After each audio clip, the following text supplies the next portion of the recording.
castelo forte é o nosso Deus, escudo e boa espada, com seu poder defende os seus, a sua igreja amada. Vamos lá, irmãos, capítulo 2 de Apocalipse.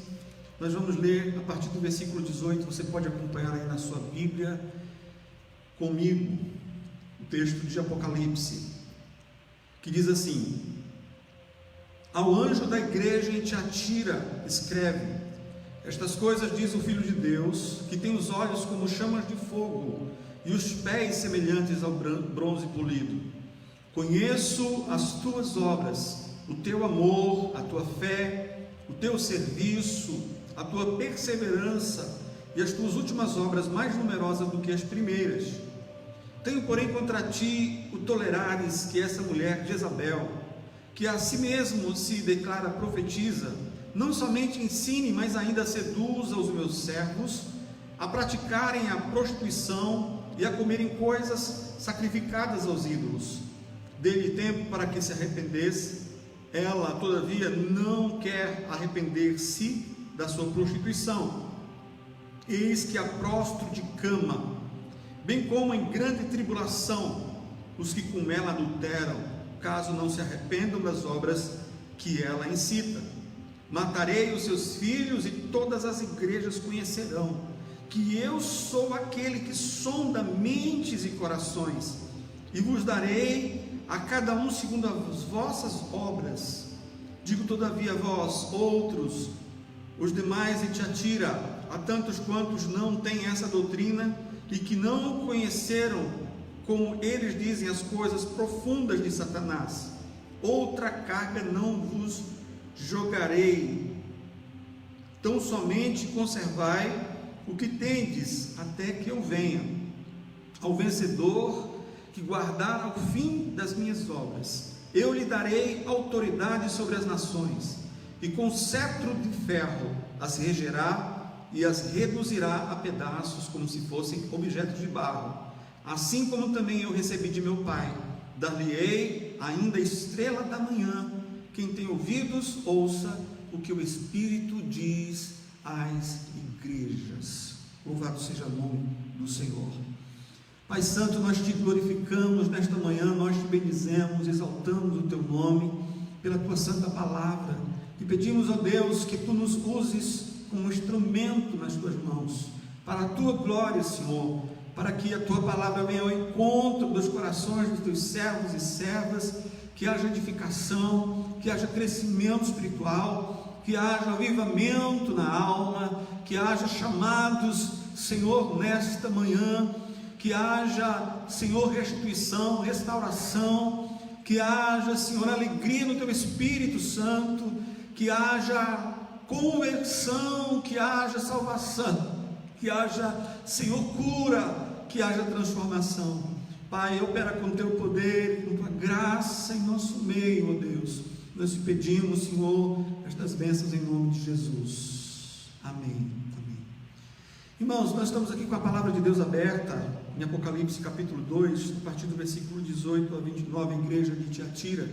Temos estudado as cartas às igrejas, e vimos a igreja de Éfeso, a igreja de Esmirna, a igreja de Pérgamo, e hoje nós vamos estudar sobre a igreja de Tiatira. E nós vimos, irmãos, que em cada igreja existe uma apresentação do Senhor Jesus. Em cada igreja ele faz uma apresentação àquela igreja. Em cada igreja ele faz, com a apresentação, ele faz um elogio à igreja. Há alguns casos em que ele também reprova alguma atitude das igrejas e chama essa igreja ao arrependimento.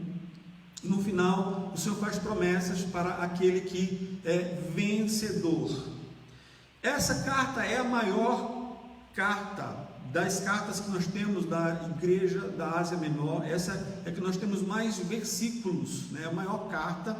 No entanto, essa carta por mais que ela seja a maior das cartas, foi dirigida a uma cidade que não tinha tanta importância como as outras cidades na Ásia Menor.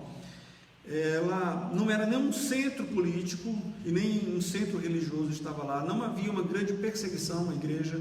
Era uma das cidades que não havia tanta perseguição. Mas a gente percebe que essa igreja estava localizada numa cidade que tinha como o grande fundamento o comércio. O comércio que era o ganha-pão, né, das pessoas lá, e de muitos irmãos que faziam parte daquela igreja. Essa igreja e a cidade ficava no caminho por onde viajava o correio imperial, né, e ela servia de intercâmbio comercial entre a Europa e a Ásia. Diz a história que ela tinha várias associações, grêmios muito importantes, onde elas fabricavam, né, especialmente onde lá tinha o comércio da lã, do couro, do linho, do bronze, tinteiros, alfaiates e também venda de púrpura. De modo que, como essa cidade vivia do comércio, a maioria das pessoas eram comerciantes e muitos irmãos também viviam, obviamente, do comércio naquela cidade. Era quase impossível ser comerciante em Tiatira sem fazer parte dessas agremiações, desses sindicatos que haviam naquela época. E qual era o problema de participar desses sindicatos? O problema é que, uma vez participando desses sindicatos, as pessoas que faziam parte dele teriam que comer na mesa. Eles tinham todo um cerimonial onde eles comiam e aquela comida era oferecida a ídolos. E o problema não era somente a questão da comida ser oferecida a ídolos e eles comerem aquela comida, mas o problema maior é da participação deles de alguma forma no culto a alguma divindade, porque cada agremiação tinha uma divindade e eles adoravam uma divindade, e participar daquela mesa, comer daquela mesa, era como se estivesse de alguma forma participando do culto àquelas divindades.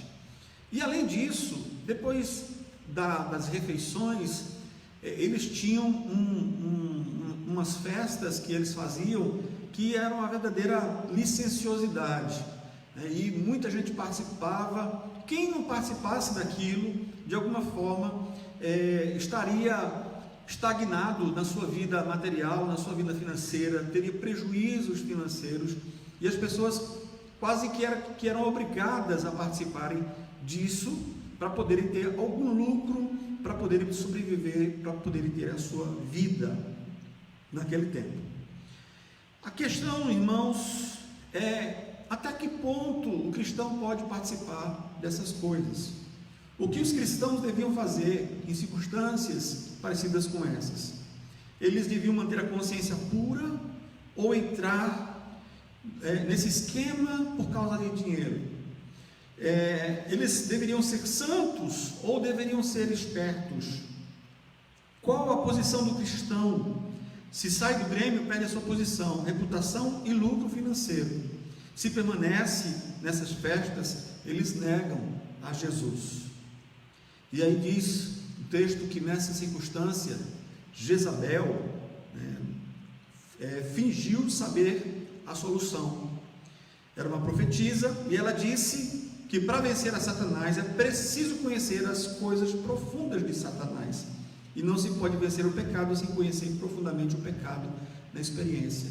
Essa mulher, ela se dizia profetisa, ela começou a, de certa forma, ter uma influência na igreja, e ela ensinava para as pessoas que, para que elas pudessem, de fato, vencer a Satanás, elas precisavam conhecer profundamente as coisas de Satanás, e isso implicava em vivenciar as coisas do pecado, a natureza do pecado, experimentar na própria vida o pecado para poder conhecer as coisas satánicas. Vejam, irmãos, que astúcia, né?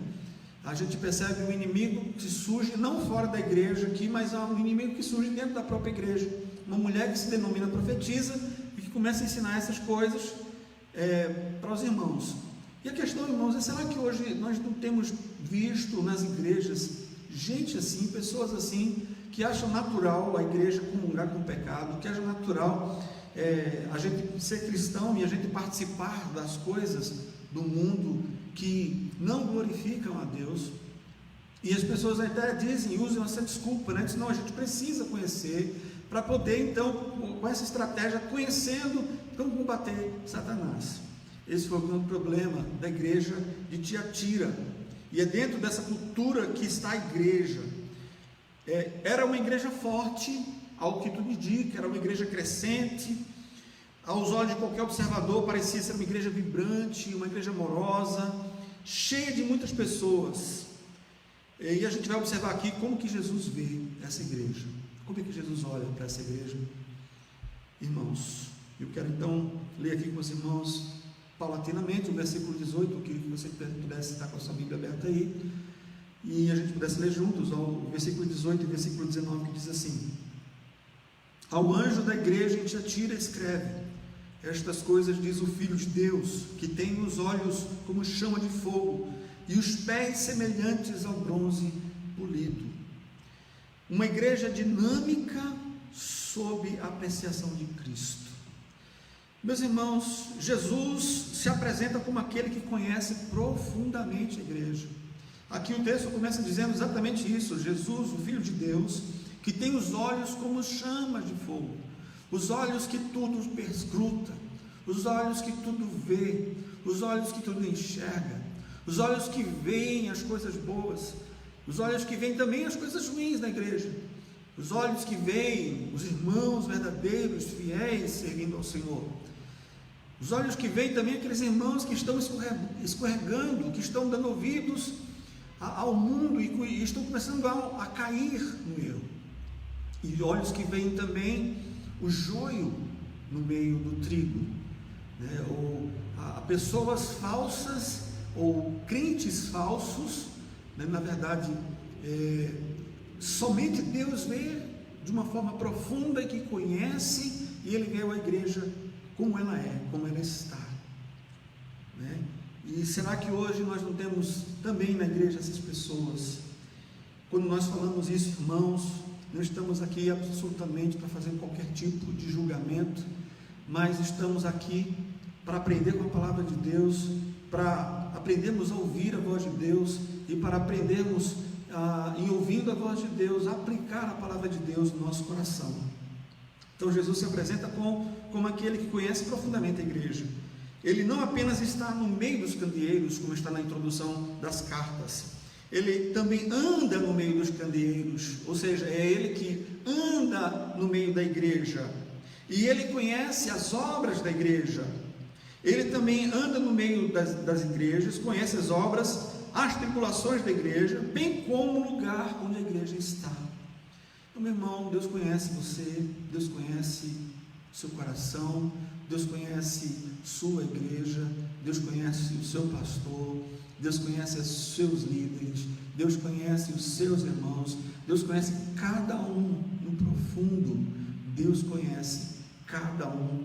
Louvado seja o nome do Senhor. O texto diz que seus olhos são como chamas de fogo. Ele vê tudo, ele conhece tudo, ele sonda, ele perscruta, ele vai lá no íntimo do nosso ser, porque nada escapa do seu conhecimento. Ele conhece as obras e também sabe quais são as intenções. Cristo se apresenta assim porque muitas práticas vis estavam sendo toleradas secretamente dentro da igreja. Mas ninguém pode esconder-se do olhar penetrante e onisciente de Jesus. Ninguém pode se esconder, ninguém pode fugir ao olhar de Cristo. No dia do juízo, Ele vai julgar o segredo do coração dos homens, porque Ele sonda corações e mentes. Bendito seja Deus, Ele sabe, Ele conhece. Jesus se apresenta como aquele que distingue dentro da igreja pessoas fiéis e infiéis. Versículo 24 diz assim: digo todavia a vós outros, os demais de Tiatira, há tantos quantos não têm essa doutrina, que não conheceram, como eles dizem, as coisas profundas de Satanás, outra carga não jogarei sobre vós. Então, aqui numa mesma comunidade há três tipos de pessoas, como a gente já falou: os que eram fiéis, os que estavam tolerando o pecado e os que estavam vivendo no pecado. A igreja está bem e ao mesmo tempo ela está em perigo, e essa igreja está mal. Como é que isso se explica? Porque dentro da igreja há esses grupos, aqueles grupos que estão bem, que estão perto do Senhor, que estão investindo mais e mais as suas vidas na vida espiritual, buscando a Deus de todo o coração, de toda a alma, procurando cada dia fazer uma análise e reflexão da sua vida para glorificar a Deus. Também há aqueles que estão começando a deixar-se influenciar, né? Estão tolerando o pecado, estão sendo muito tolerantes com o pecado que vai minando, que vai entrando sorrateiramente no meio da igreja. E existem aqueles que estão atolados, totalmente envolvidos no pecado, mergulhados no pecado, e esses três tipos de pessoas estão presentes no meio da igreja. Irmãos, como a gente sabe, a igreja de Cristo, ela é a igreja dele, mas essa igreja que é dele é uma igreja imperfeita, é uma igreja falha, é uma igreja que foi comprada, que foi remida, mas está aqui militando, é uma igreja que está caminhando rumo ao céu. E essa igreja, ela precisa buscar cada dia santificação, ela precisa buscar cada dia aplicar a palavra de Deus no seu coração. Essa igreja, ela precisa de fato experimentar a vontade de Deus na sua vida, e sermos cristãos na prática, e não somente na cabeça, não somente nos pensamentos ou na teoria, mas sermos de fato aqueles que experimentam a graça de Deus, aqueles que experimentam a glória de Deus, aqueles que vivem para a glória de Deus. Jesus, ele conhece cada um, e ele trata com cada um, porque cada um, como diz o texto, vai receber segundo as suas obras. Jesus se apresenta como aquele que distingue esses irmãos. Ele vê essa igreja, e Jesus sabe distinguir uns dos outros, porque numa mesma igreja há gente salva, mas também há gente perdida. Existe trigo e também existe o joio. Jesus se apresenta como aquele que reconhece e elogia as marcas positivas da igreja. E essa igreja, Jesus, como todas as cartas, ele começa elogiando. Ele vê que essa igreja é uma igreja operosa, era uma igreja de trabalho, havia tabor, havia labor, havia agenda nessa igreja. Ela estava plenamente envolvida na obra do Senhor. Essa igreja também era marcada por amor. Ela possuía a maior das virtudes, o amor. O que faltava lá em Éfeso, a primeira igreja, essa igreja ela tinha. Tiatira. A igreja também era marcada por uma fé, uma confiança em Deus. Ela marcada pela perseverança e por uma paciência triunfadora. A igreja de fato precisava passar pelas provas com firmeza, e hoje nós estamos aqui também, irmãos, para passar pelas provas firmes nas promessas do bom Salvador. Vejam, o versículo 19 diz assim: conheço as tuas obras, é Jesus que está dizendo, o teu amor, a tua fé e o teu serviço, a tua perseverança e as tuas últimas obras mais numerosas do que as primeiras. Essa igreja, ela estava em franco progresso espiritual, porque as últimas obras eram maiores do que as primeiras, mais numerosas do que as primeiras, e as marcas de um remanescente fiel estavam naquela igreja. De fato, não todos os membros daquela igreja, mas havia um grupo, um remanescente fiel naquela igreja. Meu irmão, minha irmã, Deus nos chama para sermos esse remanescente fiel. Em todos os momentos, em todas as circunstâncias, Deus nos chama para sermos esse remanescente fiel. Para olhar nem para um lado, nem para o outro, nem para a direita, nem para a esquerda, mas para olhar para Jesus, autor e consumador da nossa fé. O Senhor, Ele deu a sua própria vida por nós, para que pudéssemos seguir nessa fé, na confiança de que Ele está conosco todos os dias até a consumação dos séculos e que Ele nos conduzirá para a glória do nome dEle. Por isso não importa a luta, não importa a tribulação, que a igreja, como Tiatira passou, e a igreja de hoje também não está isenta de passar pelas lutas e pelas tribulações, porque o grande objetivo da carta do livro do Apocalipse, como nós dissemos, é de consolar, de confortar os irmãos que estão vivendo sob perseguição, sob tribulação, e acima de tudo, essa carta também é para dar ânimo para que os irmãos perseverem até o fim. O texto de todas as cartas terminam: aquele que perseverar até o fim, o vencedor. Nós vemos essas expressões se repetindo como um incentivo para nós, para permanecermos fiéis, para continuarmos firmes, para não desistirmos da nossa fé, mas para permanecermos fiéis ao nosso Deus. Se por um lado essa igreja é elogiada pelo nosso Senhor Jesus Cristo, essa igreja também, irmãos, ela era tolerante ao pecado sob a reprovação de Cristo. Havia irmãos dessa igreja que estavam tolerando o pecado. E antes que Cristo reprove a falsa profetisa Jezabel, Ele reprova a própria igreja que tolera o pecado. No versículo 20, olha o que o texto diz: tenho, porém, contra ti o tolerares que essa mulher, Jezabel, que a si mesmo declara profetiza, não somente ensine, mas ainda seduza os meus servos a praticarem a prostituição e a comerem coisas sacrificadas aos ídolos. Ora, irmãos, Tiatira estava crescendo, por isso Satanás procura corromper o seu interior. Em vez de atacá-la por fora, Satanás ataca por dentro. Ele usa essas táticas. Ele pode usar tanto ataque de fora, como ele também usa ataques por dentro. E Jesus reprova a igreja por ela ser tolerante com o falso ensino e com a falsa moralidade. Enquanto em Éfeso nós vemos Jesus criticando a falta de amor naquela igreja, nós percebemos em Éfeso que ela não tolerava os falsos ensinos e era uma igreja ortodoxa, era uma igreja séria no ensino. No entanto, lhe faltava o primeiro amor. Já na igreja de Tiatira, nós vemos que essa igreja, alguns irmãos lá tinham amor, mas a igreja estava começando a tolerar o pecado. Muitos irmãos estavam tolerando o pecado e estavam tolerando os falsos ensinos, os falsos mestres naquela igreja, e isso foi um problema de fato para aquela igreja, porque essa falsa profetisa, ela estava exercendo uma influência na igreja, e assim como Jezabel no Antigo Testamento, a mulher do rei Acabe, ela teve uma influência sobre a Israel, misturando o paganismo com o culto de Israel, tirando o culto ao Senhor, a Deus Jeová, e colocando a Baal. Nós temos essa Jezabel aqui trazendo falsos ensinos, de tal maneira que os irmãos começassem a se conformar com o pecado, a tolerar o pecado. De fato, ela dizia que você, conhecendo as profundezas de Satanás, estaria mais preparado para poder servir a Deus. E esta era a filosofia dessa profetisa, que tinha que tinha voz naquela igreja, que tinha uma influência naquela igreja. Ela estava induzindo os servos de Deus ao pecado. Ela pregava que os pecados da carne podiam ser livremente tolerados.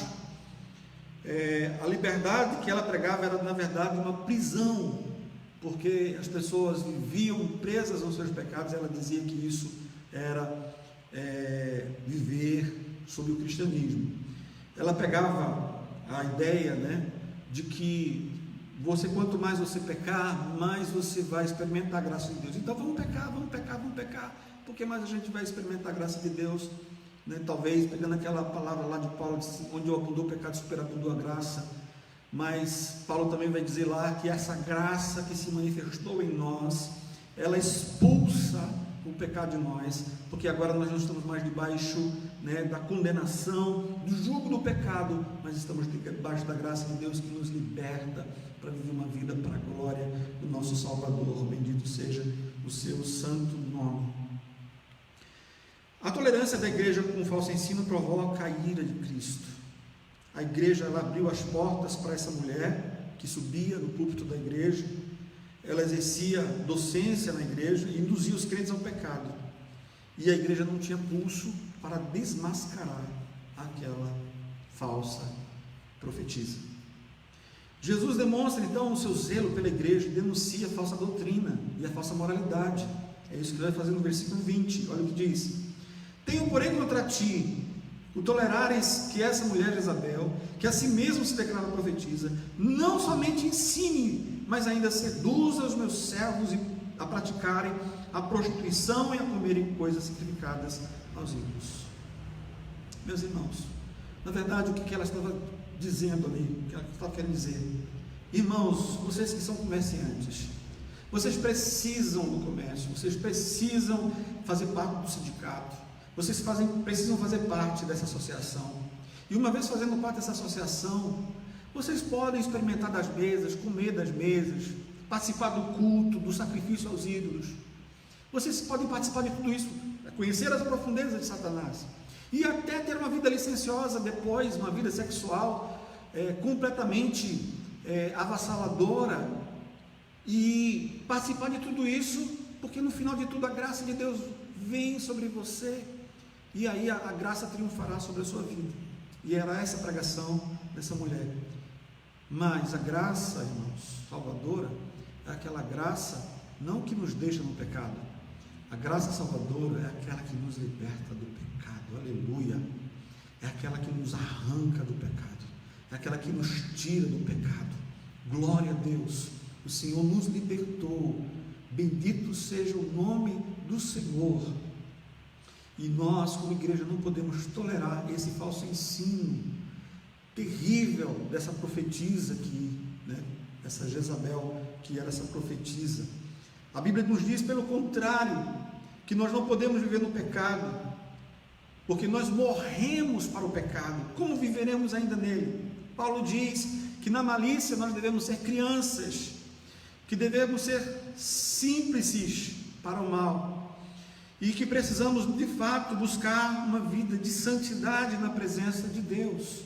Deus é santo, e Ele diz: é de santos, porque eu sou santo. Deus quer ver na sua igreja uma postura de filhos, de filhas, de homens e mulheres de Deus, que têm as suas vidas puras, que seus lábios professam coisas abençoadoras, que a sua mente capta coisas boas, puras e santas, que o seu corpo, que é templo do Espírito Santo, vai estar ocupando-se com coisas boas, a alma e espírito, se aprofundando nas coisas de Deus, na palavra de Deus, na oração, tudo aquilo que é bom, que é perfeito, que é agradável, que é a vontade de Deus para a nossa vida. Essa é a vontade de Deus, meus irmãos. E aí, essa igreja, ela foi confrontada por Jesus, tendo a oportunidade de arrepender-se. Jesus chama essa igreja ao arrependimento. No versículo 21 diz o texto: dê-lhe tempo para que se arrependesse. Irmãos, eu acho lindo isso aqui. Dê-lhe tempo para que se arrependesse. Meu irmão, minha irmã, quem sabe você está me ouvindo agora, não sei, não conheço. Quando a gente ministra a palavra, Deus ministra primeiro para nós, e também ministra para todos aqueles que ouvem, porque a fé vem pelo ouvir da palavra de Deus, e é Deus tratando com o seu povo por meio da palavra. Em alguns, aqueles que se arrependem, creem, Deus opera para que essas pessoas, elas recebam a graça de forma plena, sejam restauradas.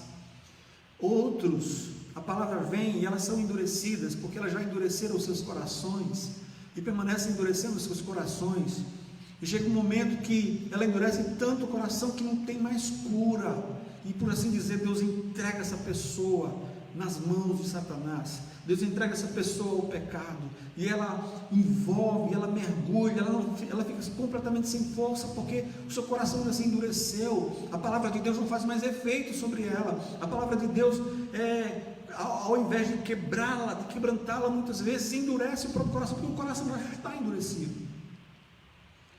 Mas eu vejo aqui, irmãos, que Deus é tão bom, tão maravilhoso, que Ele ainda dá tempo para arrependimento. Ele cria circunstâncias para o arrependimento.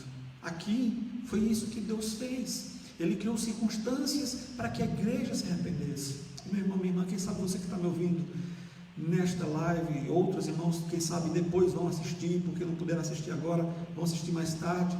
E eu tenho certeza que a palavra de Deus é viva, eficaz, é mais penetrante do que espada de dois gumes, e penetra até a divisão da alma e espírito, juntas e medulas, e apta para discernir pensamentos e intenções do coração. Ela vai no mais profundo do nosso ser, e essa palavra, com certeza, ela fala com você, ela fala ao seu coração. E quem sabe pessoas assim na igreja, que começaram a dar ouvidos ao pecado, começaram a ser mareados pelo pecado, havia sido alcançado pela graça, havia tido a alegria da salvação, mas de repente o pecado está tirando a alegria, de repente o pecado está tirando a graça dessa pessoa, ela não tem mais alegria em orar, não tem mais alegria de ler a palavra, ela não tem mais forças. Ela sabe que a vontade de Deus é perfeita, é boa, ela sabe que o caminho de Deus é bom, que esse é o caminho que ela deve trilhar, ela conhece, ela sabe a palavra, mas ela chegou a um ponto que não tem mais forças. Mas esse Deus é tão bom que te dá a oportunidade, meu irmão, minha irmã, para que você se arrependa, para que você se volte para Ele, para que você creia nele, para que você tome posse do perdão de Deus, para que você seja restaurado, você seja renovado para glorificar o nome do Senhor. O texto diz assim que o Senhor deu tempo para a igreja, dele tempo, ele deu tempo a Jezabel e todos aqueles que estavam ouvindo a doutrina de Jezabel, dele tempo para que se arrependesse. Ela todavia, olha só, não quer arrepender-se da sua prostituição. Que situação, irmãos? Tem gente que vive nessa situação, que ouve a palavra, Deus fala o coração, as pessoas até se emocionam, porque elas dizem assim, Deus falou comigo, eu senti Deus falar o meu coração, e elas choram até diante de Deus, emocionadas pela fala de Deus, mas depois elas continuam na prática do pecado, não houve verdadeiro arrependimento, elas continuam na prática do mal, né? E o Senhor está dando tempo para a sua igreja para arrependimento. Como nós dissemos, essa pandemia também, antes de ser um julgamento para o mundo, é um julgamento para a igreja, é um julgamento para nós, porque o julgamento começa pela casa de Deus, e nós, irmãos, estamos sendo chamados a atenção para vivermos para a glória de Deus, para não nos envolvermos com esse sistema, para não nos envolvermos com esse mundo, mas para termos uma vida santa, que glorifique o nosso Deus. Meu irmão, não deixe que o pecado se aloje no seu coração, deixe que ele tome forma na sua alma, se arrependa enquanto há tempo. O Senhor está dizendo, eu dei tempo para que se arrependesse, ela se arrependesse, todavia ela não quis se arrepender da sua prostituição. Quantos irmãos que estão vivendo na prostituição, quantas pessoas que estavam na igreja estão vivendo na prostituição, vivendo a prostituição não somente no sentido da prostituição do sexo, mas a prostituição do mundo, vivendo as coisas do mundo, experimentando as coisas do mundo. Quando eu digo as coisas do mundo que desagradam a Deus, que não glorificam a Deus. E aí, irmãos, cada vez mais essas pessoas mergulham, né? E endurecem seus corações, estão mergulhadas nesse sistema, Satanás seduzindo, enganando, e as pessoas cada vez mais se afundando nisso. O Senhor é muito claro quando diz que deu tempo, porque Deus é paciente, Ele é longânimo, Ele não tem prazer na morte do ímpio, Ele não quer que ninguém se perca, nenhum se perca, porque Ele chama todos ao arrependimento, e Ele dá tempo ao pecador que se arrependa, e cada dia é um tempo de graça, é uma oportunidade de se voltar para Deus. As portas da graça estão abertas, então aproveite essa porta, meu irmão, minha irmã, e entre nela com arrependimento, com fé, e tendo a sua vida totalmente transformada para a glória de Deus. Bendito seja o nome do Senhor. Antes de Jesus tratar a igreja com juízo, Ele confronta com a disciplina, e Ele está usando todos os recursos para levar aquele que está em falta ao arrependimento. Veja, irmãos, todas as circunstâncias não são casuais, todas elas têm uma mão de comando, tem uma mão poderosa agindo nela, e até o diabo é o diabo de Deus, no sentido de que ele só faz até onde Deus permite que ele vá. Ele é mau, né, e usa pessoas para maldade, e Deus está vendo tudo isso, e Deus está administrando tudo isso, de maneira que a glória dele seja evidenciada, aqueles que se arrependem verdadeiramente em fé possam ser alcançados por essa graça. E ele usa até Satanás. Sabe por quê, irmãos? Porque no final Deus vai glorificar o seu nome e Deus vai fazer com que a sua igreja entre na sua glória, purificada, santificada, porque a igreja que vai entrar na presença de Deus não é uma igreja que vai entrar de todo jeito, não é uma igreja que está vivendo o mundo, experimentando as prostituições desse mundo, vivendo as coisas desse mundo, mas é uma igreja que ouve a verdade, experimenta a verdade, e essa verdade é que conduz o Filho e a Filha de Deus para a glória do nome do Senhor. Então, meus irmãos, a falta de arrependimento implica necessariamente na aplicação do juízo de Deus. O texto que nós vimos diz que Jezabel não quis se arrepender. Que terrível isso, irmãos. Ela desprezou o tempo da sua oportunidade, ela fechou a porta da graça com as suas próprias mãos, e ela calcou aos pés o sangue purificador de Cristo. Ela zombou da paciência do Cordeiro, e agora ela e seus seguidores são castigados com doença, com grande tribulação e com a morte. Vejam o versículo 22, o que diz: eis que há prostro de cama, bem como de grande tribulação, os que com ela adulteram, caso não se arrependam das obras que ela incita. Meus irmãos, o salário do pecado é a morte. O pecado é doce ao paladar, mas é amargo ao estômago.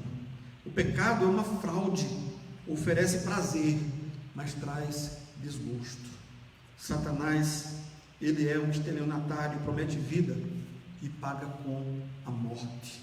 Por isso, meu irmão, não se deixe seduzir. O juízo contra o pecado será final e completo no dia do juízo. Jesus não apenas tem olhos como de fogo, ele também é aquele que sonda mentes e corações, mas tem os pés semelhantes ao bronze polido. O versículo seguinte vai dizer isso. Olha só, ele diz no versículo: ao vencedor, versículo 26, que guardar até o fim as minhas obras, eu lhe darei autoridade sobre as nações, com cetro de ferro as regerá e as reduzirá a pedaços, como se fossem objetos de barro. Assim como também eu recebi do meu Pai, dar-lhe-ei outra, a estrela da manhã. Quem tem ouvidos ouça que o Espírito diz às igrejas. Vejam, irmãos, que se por um lado aqueles que permanecerem nos seus pecados receberão juízo, julgamento, sentença, e a tribulação já começa agora, né? A tribulação já começa agora, a angústia já começa agora, para aqueles que vivem no pecado. E em contrapartida, aqueles que servem a Deus já começam a experimentar das benesses do Senhor também, das bênçãos do Senhor também, das bênçãos, da paz do Deus que excede todo entendimento. As bênçãos espirituais já permeiam a vida daquele que diz sim ao Senhor, que experimenta as graças de Deus, né, que vive para a glória de Deus, que ama a Deus, que ama o próximo, que ama os irmãos, que ama até os inimigos. Eles já experimentam disso, mas também o ímpio, ou aquele que permanece aos pecados, eles já começam a experimentar angústia nessa terra, nessa vida. Essas pessoas não têm paz. E aí, uma igreja encorajada a ser fiel até o fim, apesar da apostasia dos outros. Jesus chama essa igreja, dizendo que é possível manter-se firme na doutrina, mesmo quando outros se desviam. Jesus chama essa igreja para estar forte na doutrina. É possível manter-se puro na conduta, mesmo quando outros se corrompem. Jesus mostra isso.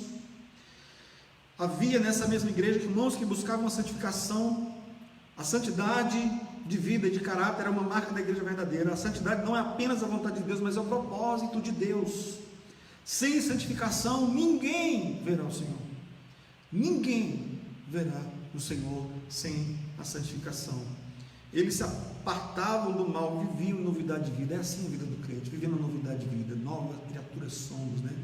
O apóstolo Paulo, escrevendo sua carta aos Coríntios, diz que nós somos novas criaturas. Quem está em Cristo é nova criatura. As coisas velhas passaram e tudo se fez novo, e esse novo se renova cada dia para a glória de Deus, para experimentarmos mais de Deus em nossa vida. Bendito seja o nome do Senhor. Então é preciso entender que já temos tudo em Cristo, em nossa vida plena. Ele prometeu para nós uma vida plena, uma vida abundante, essa vida já experimentada, aqui e agora, irmãos. Glória a Deus por isso. Imagina que a gente pudesse, a gente experimenta lutas, experimenta tribulações, tudo isso faz parte da vida da gente, né, na vida do cristão, mas temos gozo na alma, temos paz de espírito, temos paz com Deus, temos a presença do Senhor em nossa alma, em nosso coração. Nós temos o Senhor dentro de nós, e isso é o que nos basta. O maior bem que nós temos é termos o Senhor dos Exércitos como nosso Senhor, como nosso Deus, como aquele que está conosco todos os dias. Como Ele disse mesmo: estarei convosco todos os dias até a consumação dos séculos. Não tem um minuto, um segundo da nossa vida que Ele não esteja conosco. Glória a Deus. Isso traz segurança, confiança no nosso coração. Mas por fim, irmãos, uma igreja é recompensada pela sua vitória ao permanecer fiel ao Senhor até o fim. O versículo que nós lemos diz que o vencedor é o que guarda até o fim as obras de Cristo. Perseverança é a marca dos santos. Aqueles que se desviam e perecem no pecado são como Judas, filhos da perdição, nunca nasceram de novo. Mas aqueles que nasceram de Deus, embora ainda corram o risco de experimentar o pecado, por isso que a Bíblia diz que a gente deve orar e vigiar, mas se nasceram de Deus verdadeiramente, não vão ficar na lama, porque eles já foram regenerados, têm nova natureza dentro deles, e aí o Espírito Santo vai convencê-los, o Espírito Santo vai trazê-los, porque o justo, como diz o salmista Davi, ele vai orar ao Senhor e buscar o Senhor em tempo de poder achar. O santo, ele vai perseverar até o fim. Ele pode, se não vigiar, se ele não orar e não vigiar, ele pode ainda experimentar as coisas dessa terra, né? Por um tempo passar experimentando, mas se for no Senhor, não vai ficar lá, não deve ficar lá, não pode ficar lá, não tem como ficar lá. É como uma comparação que a gente já ouviu muitas vezes, eu ouvi tantas vezes o meu pastor, o capitão e outros pastores falando, que quando você está, a comparação da ovelha, da porca, né? Você pega uma porca e lava a porquinha e coloca perfume na porquinha e, bom, quando ela encontrar lama, ela primeiro, a primeira lama que ela encontrar, ela vai mergulhar dentro dela, porque é da natureza do porco, né? Entra na lama. Mas as ovelhas, elas podem até cair na lama, é um acidente, ela pode até cair lá, mas ela não vai permanecer lá, porque ela tem uma outra natureza. É assim o cristão, é assim que tem o Espírito de Deus, não vai permanecer na lama, não vai permanecer no atoleiro do pecado, mas vai se levantar para a glória de Deus. O vencedor é aquele que persevera. Aqueles que se desviam e perecem no pecado são como Judas, filhos da perdição, porque nunca nasceram de novo. O vencedor vai julgar os ímpios e reinar com Cristo. Versículo 26 e 27 diz isso, né? E com o cetro do inferno as regerá e as reduzirá a pedaços como se fossem objetos de barro. Assim como também eu recebi do meu Pai. Jesus está dizendo: dar-lhes a estrela da manhã. Versículo 26 ele diz: ao vencedor que guardar até o fim as minhas obras, eu lhes darei autoridade sobre as nações. Olha que bênção, irmãos. O Senhor vai conceder o poder aos seus filhos para até julgar as nações, né? Que bendito seja o nome do Senhor, porque nós vamos estar participando com o Senhor na glória, participando no julgamento com o Senhor. Glórias sejam dadas ao nome de Deus, né? Cristo, Ele disse que não adianta a gente ganhar o mundo inteiro e perder a alma. Aqueles que não vendem a sua consciência, não trocam Deus por dinheiro, como foram alguns lá em Tiatira, vão ser honrados, vão sentar no trono e vão julgar os ímpios, como diz 1 Coríntios 6:2, justos julgarão o mundo. O vencedor vai conhecer não as coisas profundas de Satanás, mas vai conhecer as coisas profundas de Deus. Glórias ao Senhor. As coisas profundas de Deus, porque Cristo é a nossa herança, é a nossa riqueza, é a nossa recompensa. Nós veremos face a face. O texto diz assim, estamos concluindo: assim como também eu recebi do meu Pai, dar-lhe ainda a estrela da manhã. Ele é a nossa herança, a riqueza. Veremos face a face, nós o serviremos eternamente, Ele será o nosso prazer e deleite para sempre. Cristo é melhor que os banquetes do mundo. Só Ele satisfaz verdadeiramente a alma. Por fim, meus irmãos, o Senhor diz assim: quem tem ouvidos, ouça o que o Espírito diz às igrejas. Esta carta não foi apenas para Tiatira.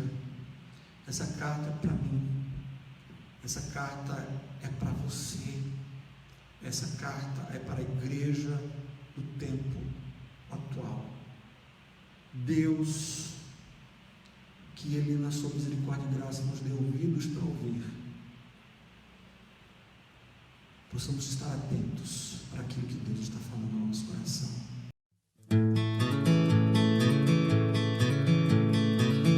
Castelo forte é o nosso Deus, escudo e boa espada,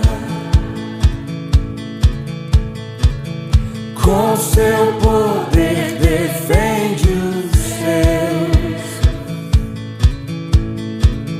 a sua igreja amada. Com força e com furor, nos prova o tentador, com artimanhas traz e astúcias infernais. Iguais não há na terra,